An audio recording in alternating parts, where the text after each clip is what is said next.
Assista agora a mais uma atração da TV Online.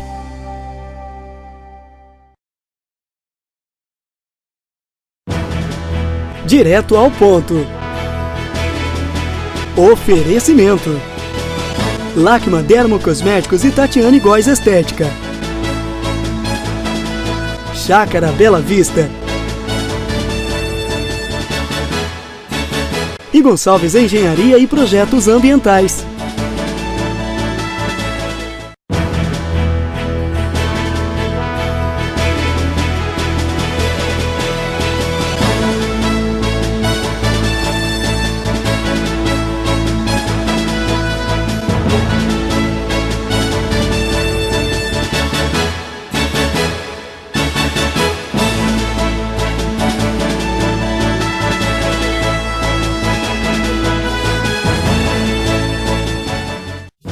Olá pessoal do programa Direto ao Ponto, aqui da TV Online.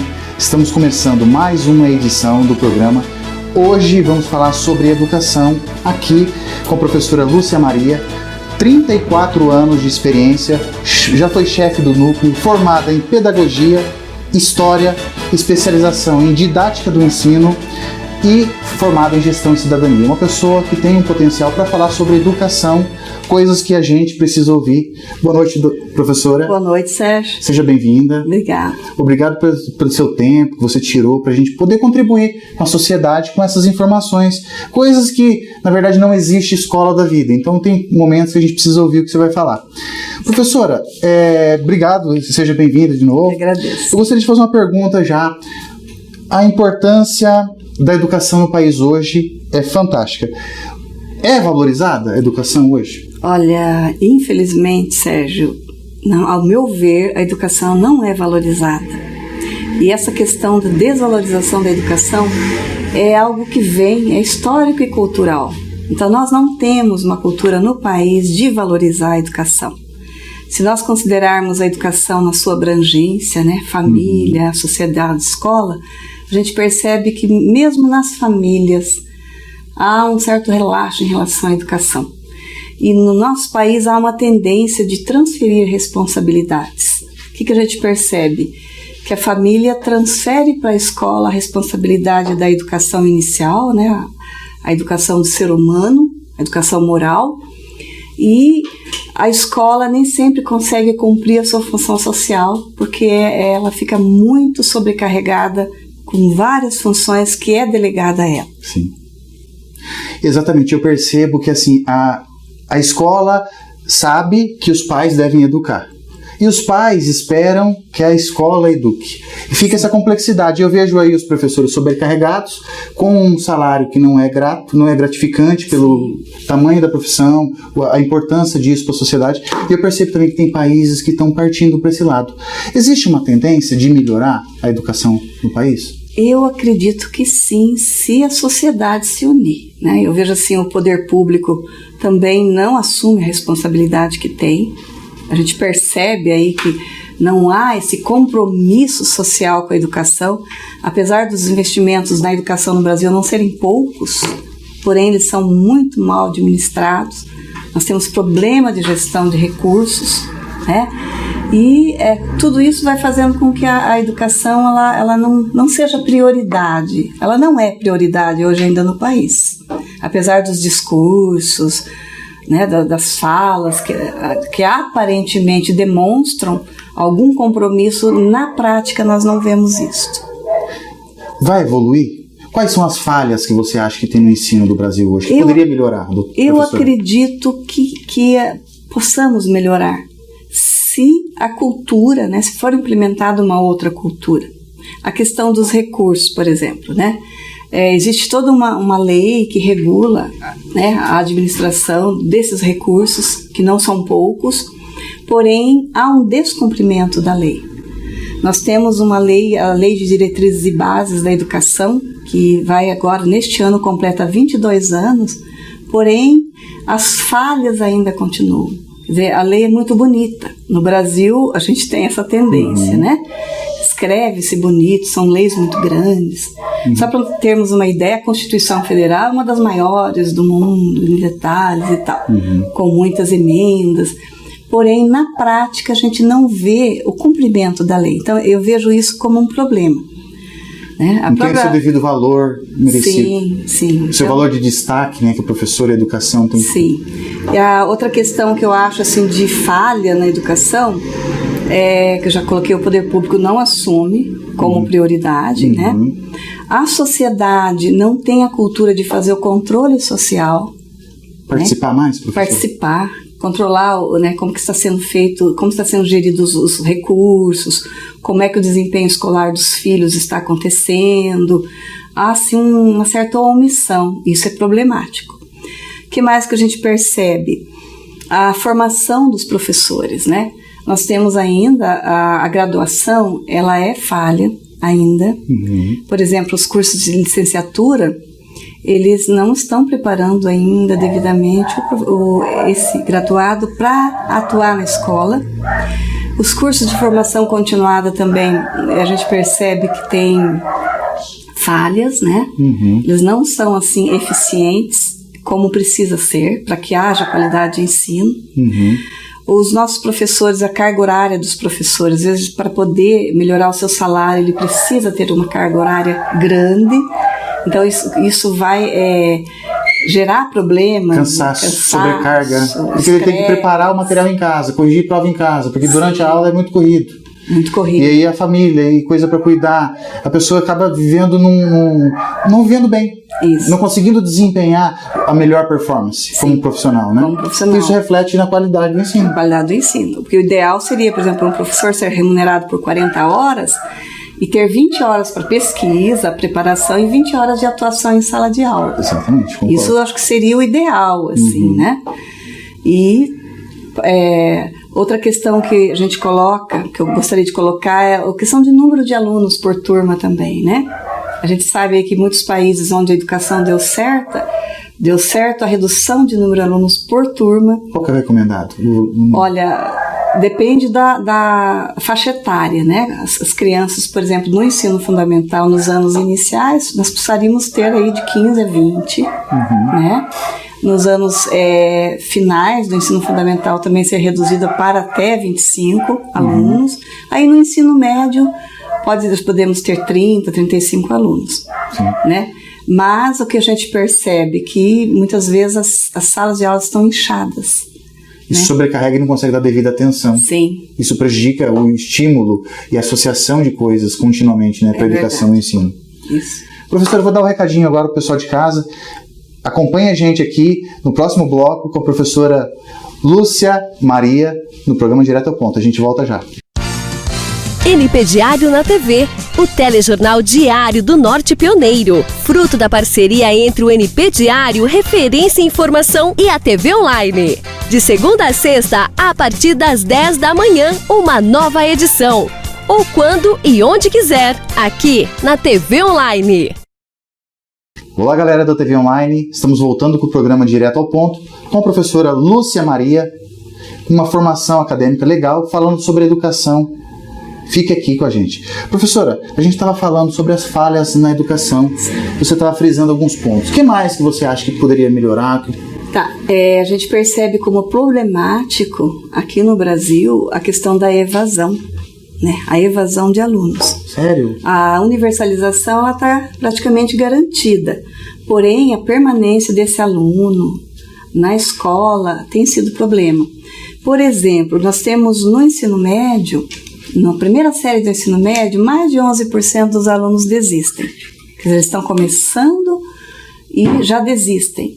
Aí, por diversos fatores, né, que é preciso ser estudado em cada caso. A questão do sexto ano do ensino fundamental também, nós temos mais de 15% de desistência. Então, a evasão, ela é um problema.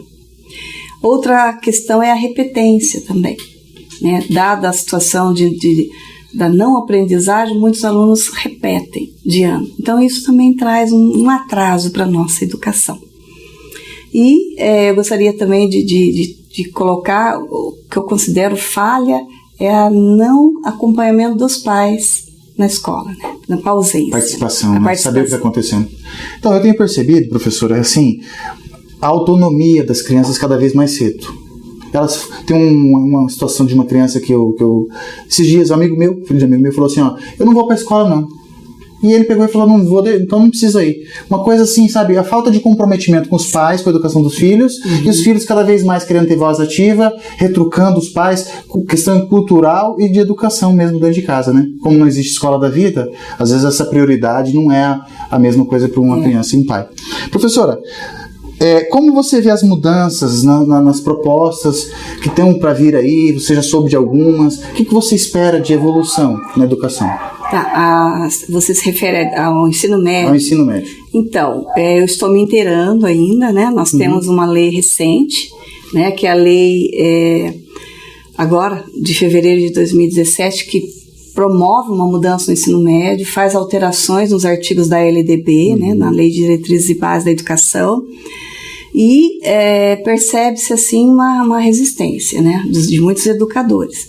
O fato da lei ter entrado no Congresso como medida provisória, depois, né, ser sancionada como lei, percebe-se que parece que faltou uma participação maior das partes interessadas. Sim. Numa discussão mais específica, mais apropriada para a situação, né? Para a situação. Às vezes foi feita por um ponto de vista de quem não estava ali. Isso, apesar de que o governo alega que já estava tramitando já há vários anos e tal, mas os educadores eles colocam que não houve participação. A Base Nacional Comum Curricular ela está sendo elaborada, então essas mudanças provavelmente no ensino fundamental aconteçam no ano que vem, em 2019, e no ensino médio acredito-se que em 2020, então porque a Base Nacional está sendo elaborada ainda, né, para poder ter a estrutura do currículo para que as escolas promovam essa mudança. O que a gente percebe que nesta lei há uma proposta de aumento da carga horária, né, de 800 para 1.400 horas para o aluno do ensino médio. É interessante, né, aumentar essa carga horária. Pensando na capacitação. Sim, e pensando numa educação integral, né, o aluno ficar mais tempo na escola, isso é algo positivo. Evolução, né? Uma evolução. Porém, é preciso que as escolas estejam com uma estrutura física adequada. Confortável, para que esses alunos permaneçam o dia todo na escola, né? Há também a flexibilização das disciplinas, coloca aí para o aluno escolher, né, quais áreas do ensino ele quer. Tudo isso está sendo discutido aí pelos educadores se isso é positivo ou não.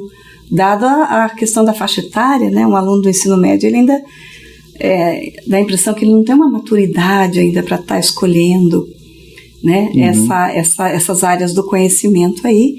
E a outra questão é assim, teremos profissionais habilitados, né, para poder trabalhar essas áreas, né? Nós temos assim, escolas, municípios pequenos no Brasil que talvez não tenham essa estrutura, né? Verdade.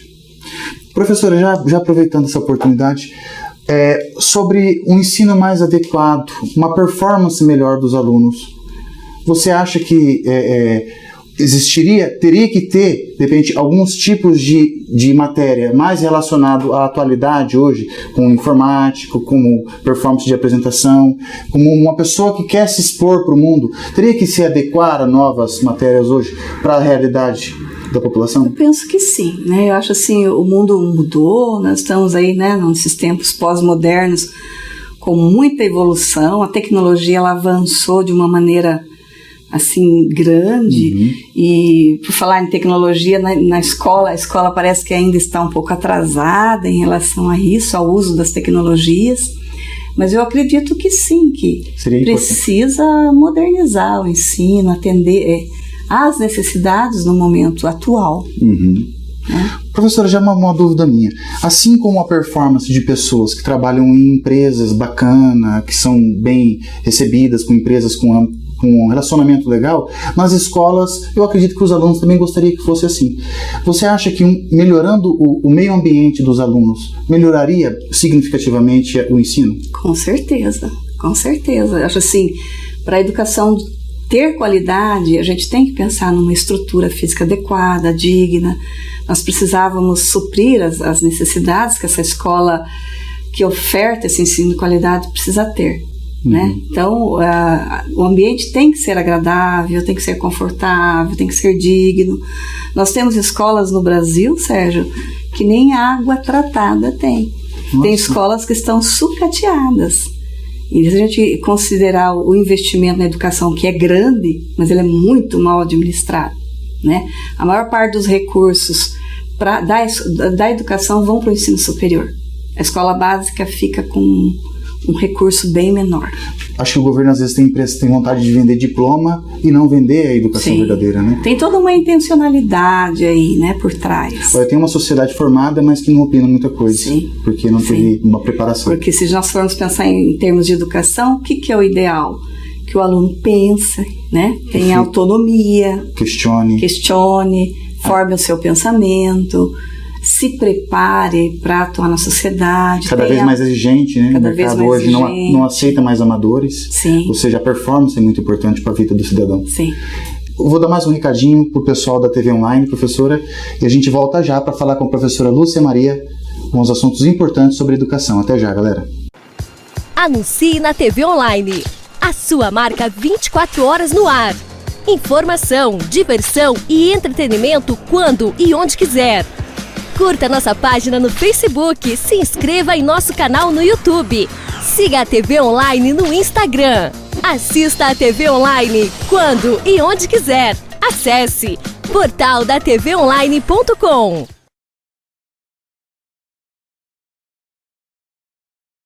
Olá, galera da TV Online, estamos voltando no último bloco aqui com a professora Lúcia Maria falando sobre educação. Professora, já aproveitando essa oportunidade, quais foram as mudanças mais importantes na Constituição de 1988 que fala sobre educação, que talvez podia ser revista, ser reenquadrada hoje na demanda atual? Então, após a Constituição de 1988, a gente percebe assim, a universalização do ensino, como eu já tinha colocado anteriormente. Hoje, praticamente, tem vaga para todos, né? O grande problema é a permanência desse aluno. Universalizou o ensino, só que nós estamos tendo problema com a evasão, né? A não permanência do aluno. Os investimentos, né, de décadas para cá aumentaram, né? Hoje, por exemplo, do produto interno bruto, investe-se no Brasil, na educação brasileira, entre quase 6% do PIB, 5,7%. Só que há uma incompetência ao gerir, ao administrar esses recursos, como também já tinha colocado. Com a criação do Fundeb, os profissionais passaram a ter mais valorização, né? Porém, a gente não vê ainda o impacto disso no desempenho escolar, na qualidade do ensino. Tá?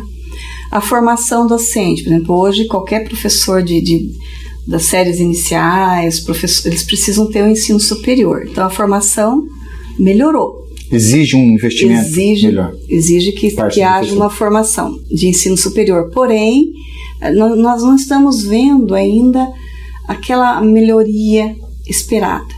Alguns cursos de formação são deficientes, né? Então, isso atrasa um pouco o desempenho. Algumas modalidades de ensino foram incluídas aí. Por exemplo, a educação do campo, né, que não se ouvia falar. A educação indígena. A educação indígena recebeu, muitos professores indígenas foram para a formação, para poderem ser capacitados para as aulas nas comunidades indígenas. A educação de jovens e adultos também, essa modalidade, né, a EJA, ela também ganhou um espaço, ganhou uma valorização. Os adultos tiveram a oportunidade de se formar, depois de muitos anos parados. Muitos anos parados. Foi adequado às necessidades dos adultos já, né, desses cursos. Só que assim, esse ensino ainda passa por algumas mudanças, precisa ser melhor adequado para atender aquilo que o aluno, né, trabalhador, que vai estudar à noite, precisa. Outra mudança, né, assim, digamos, avanço na educação brasileira após a Constituição, a questão da estrutura escolar, da estrutura física. Né? Várias escolas tiveram melhorias, porém ainda está aquém do ideal. Né? Como eu tinha já colocado anteriormente, O Brasil são vários Brasis, né? Enquanto a gente tem uma estrutura física aqui no sul, no sudeste, lá no norte e nordeste é outra. Então, os brasileiros ainda nem todos estão sendo atendidos com dignidade em relação à estrutura. As tecnologias, né? Elas chegaram para a escola, só que a escola às vezes não sabe muito bem como lidar com isso. Saber as limitações, qual o poder, o que você vai deixar o aluno fazer com isso, como é que você vai abordar, se também a capacitação dos professores com relação a isso é limitada, principalmente porque a tecnologia muda toda hora. Então é um assunto difícil de tocar, né? Você vai impedir o aluno de ter acesso à tecnologia, sendo que ela está aí, sendo que você também tem uma certa sobrecarga e não tem condições de atuar nesse segmento. Falando com o aluno, é complicado. Complicado, muitas vezes o aluno, ele sabe muito mais, né? Sabe como lidar com o celular, e o professor, às vezes, nem tanto. E eu percebo, professor, tem valores diferentes hoje. Tem pessoas, às vezes, sem formação, que estão tendo sucesso baseado em quê? Às vezes, criatividade. E criatividade não se aprende só na escola, se aprende na família, se aprende no meio ambiente. Então, os valores estão mudando. Eu acho que, realmente, esse ponto que a gente chegou de falar que precisa ser atualizado, que você falou, realmente é bem importante. Tá, outra questão, a educação infantil, né? Hoje, a educação infantil ela ganhou espaço, né? A partir da Constituição, a partir da LDB, a educação infantil ela é valorizada, né? A concepção da educação para essas criancinhas hoje, ela mudou, avançou. Só que o que percebe-se? Que ainda falta vagas em alguns centros de educação infantil. Eles não conseguem ainda atender a toda a demanda, né, do município. Outro avanço foi a questão da gestão escolar, né? Lá nas décadas anteriores, o diretor era visto como um burocrata, administrador. Hoje, essa concepção também mudou. O gestor é visto como alguém que se preocupa com o pedagógico.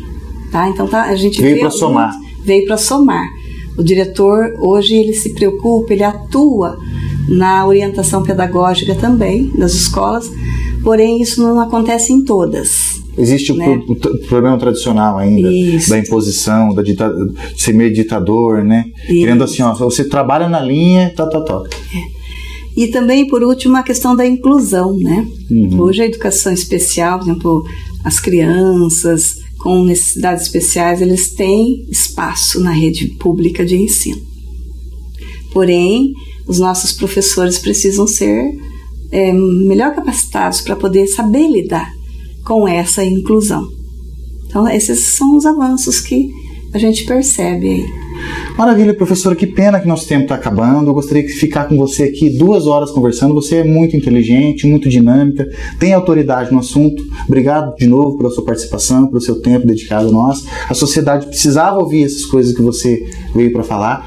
Espero te ver aqui novamente para a gente falar de mais assuntos. A gente vai criar outros temas. Até o pessoal de casa quiser dar alguma dica, a gente trazer a professora Lúcia Maria para falar sobre educação. O pessoal quiser te achar na rede social, te seguir, é professora ou só é a Lúcia Maria? Lúcia Maria, Maria. Só seguir, quem quiser seguir, conversar com ela, chamar ela na rede social, tá bom? Galera, é isso aí. Esse é o programa Direto ao Ponto, aqui da TV Online. Você gostaria de dar algum recado, professora? Eu gostaria, assim, quem for estar, né, quem for ouvir, quem for ver, né, esse programa, essa entrevista, que pense com carinho na educação, valorizar os professores, né? Tão sofridos muitas vezes, né, na rede pública, valorizar a educação, respeitar, acompanhar os pais que estão me ouvindo, acompanhar o desempenho escolar dos filhos, acompanhar o que a escola está ofertando, né, estabelecer um diálogo com a escola. Eu acho isso muito importante. Verdade. Muito obrigado novamente. É isso aí, galera. Esse é o programa Direto ao Ponto, falando sobre assuntos importantes para você aí de casa, e a gente espera vocês em breve aqui com mais um programa. Obrigado a todos pela audiência. Até mais.